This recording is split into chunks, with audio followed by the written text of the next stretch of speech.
رحمت، مغفرت اور آتش دوزخ سے نجات کا عشرہ۔ اللہم انکا عفو تحب العفو فاعف عنی، آپ ارشاد فرما رہے تھے رحمت کا عشرہ ہو گیا۔ اللہ تعالیٰ نے رحمت کو تو اپنے ذمہ کرم پہ لے ہی لیا ہے۔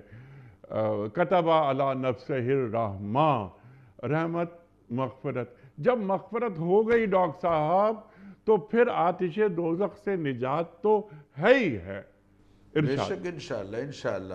آپ صلی اللہ علیہ وسلم نے ارشاد فرمایا کہ ہوا شہر، یہ ایسا مہینہ ہے کہ اولہ رحمت واوسطہ مغفرہ سبحان اللہ۔ وآخرہ عتق من النار، جس کا پہلا عشرہ جو ہے وہ رحمت ہی رحمت ہے۔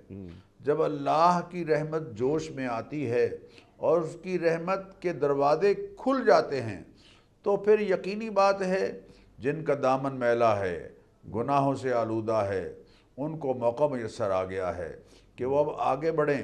اللہ اللہ، حضور اکرم صلی اللہ علیہ وسلم ممبر پر تشریف لائے، فلما ارتقى درجة قال آمین، پہلی سیڑھی پر قدم رکھا تو فرمایا آمین۔ فلما ارتقى الدرجة الثانية قال آمین، دوسری پر پاؤں مبارک رکھا تو فرمایا آمین۔ فلما ارتقى الدرجة الثالثة قال آمین، تیسری پر پاؤں رکھا تو فرمایا آمین۔ تو صحابہ کرام نے عرض کیا کہ سمعنا منک اليوم شیئا ما كنا نسمعہ، اس سے پہلے کبھی ہم نے اس انداز سے نہیں سنا کہ آپ ممبر مبارک پر جب قدم مبارک رکھ رہے ہوں تو آمین آمین آمین کے کلمات دہرائیں۔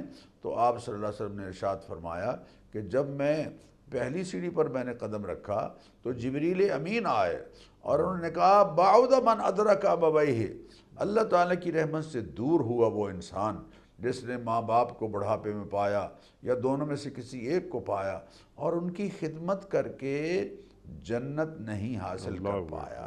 اور حضرت ایک روایت میں یہ الفاظ بھی ہیں کہ جبریل امین نے مجھ سے کہا کہ آمین کہیے تو میں نے آمین کہی، اور پھر دوسری سیڑھی پر قدم مبارک رکھا تو فرمایا بعد من ادرک رمضان فلم یغفر لہ، بڑا محروم القسمت ہے وہ انسان، بڑا محروم ہے وہ انسان، بدبخت ہے وہ انسان کہ جس نے رمضان مبارک کے مہینے میں کو پایا اور گناہ نہیں چھوڑے، شراب پینا نہیں چھوڑا، غیبت کرنی نہیں چھوڑی، نہ کم تولنا اور کم ناپنا نہیں چھوڑا، ذخیرہ اندوزی نہیں چھوڑی، جھوٹ بولنا نہیں چھوڑا، جھوٹے کردار سے باز نہیں آیا، گالی گلوچ سے باز نہیں آیا، اور رمضان مبارک کے مہینے میں بخشش حاصل کر کے جنت نہیں حاصل کی۔